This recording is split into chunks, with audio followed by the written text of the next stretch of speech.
இந்திய மாம்பழங்களை இறக்குமதி செய்ய ஜப்பான் திடீர் தடை, தமிழக விவசாயிகளுக்கு பாதிப்பு. இந்திய மாம்பழங்களை இறக்குமதி செய்ய ஜப்பான் திடீர் தடை விதித்துள்ளதால் விவசாயிகளுக்கு இழப்பு ஏற்படும் அபாயம் ஏற்பட்டுள்ளதாக வேதனை தெரிவித்துள்ளனர். தமிழகத்திலேயே விவசாயத்தில் கிருஷ்ணகிரி மாவட்டம் முதன்மை இடத்தில் உள்ளது. மிகுந்த சுவை ரகங்கள் கிருஷ்ணகிரி மாவட்டத்தில் அதிக அளவில் விளைவிக்கப்படுகின்றன. இங்கிருந்து மாம்பழங்கள் மாங்கோலாக தயாரிக்கப்பட்டு வெளிநாடுகளுக்கு ஏற்றுமதி செய்யப்படுகின்றன.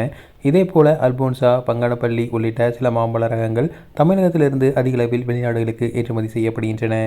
இதனிடையே இந்திய மாம்பழங்களை இறக்குமதி செய்ய ஜப்பான் நாட்டு அரசு திடீரென தடை விதித்துள்ளது.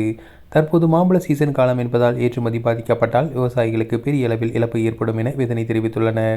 இது தொடர்பாக தமிழக விவசாயிகள் சங்கத்தின் மாநில தலைவர் ராமகவுண்டர் கூறும்போது, மாநிலத்தின் இருந்து ஆண்டுக்கு 1,00,000 டன் அளவிலான மாம்பழ வகைகள் ஜப்பான், ஆஸ்திரேலியா, சவுதி அரேபியா மற்றும் கிழக்கு ஆசிய நாடுகளுக்கு ஏற்றுமதி செய்யப்பட்டு வருகின்றன. இதில் ஜப்பானுக்கு அனுப்பப்படும் பழங்கள் அனைத்தும் வேப்பர் ஹீட் ட்ரீட்மெண்ட் எனப்படும் ஆவி வெப்ப சிகிச்சை மூலம் சுத்தப்படுத்தப்பட்டு அனுப்பி வைக்கப்படுகின்றன. இந்நிலையில் இந்தியாவிலிருந்து மாம்பழங்கள் ஏற்றுமதி செய்யும் ஆலைகள் சிலவற்றை தங்களது சுகாதார விதிமுறைகள் பின்பற்றப்படவில்லை என கூறி மாம்பழங்கள் இறக்குமதிக்கு ஜப்பான் நாடு அரசு தடை விதித்துள்ளது.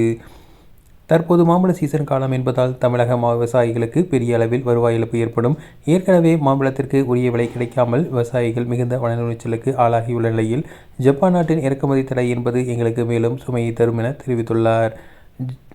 ஜப்பானை தொடர்ந்து ஒவ்வொரு நாடாக இறக்குமதி தடை விதிக்கும் முன்பு மத்திய அரசு உடனடியாக தலையிட்டு தீர்வு காண வேண்டும். சுகாதார குறைபாடுள்ள ஆலைகளுக்கு மத்திய அரசு சீல் வைக்க நடவடிக்கை எடுக்க வேண்டும் என தெரிவித்துள்ளார். இது தொடர்பாக தமிழக அரசும் மத்திய அரசுக்கும் அழுத்தம் கொடுக்க வேண்டும் என கூறியுள்ளார்.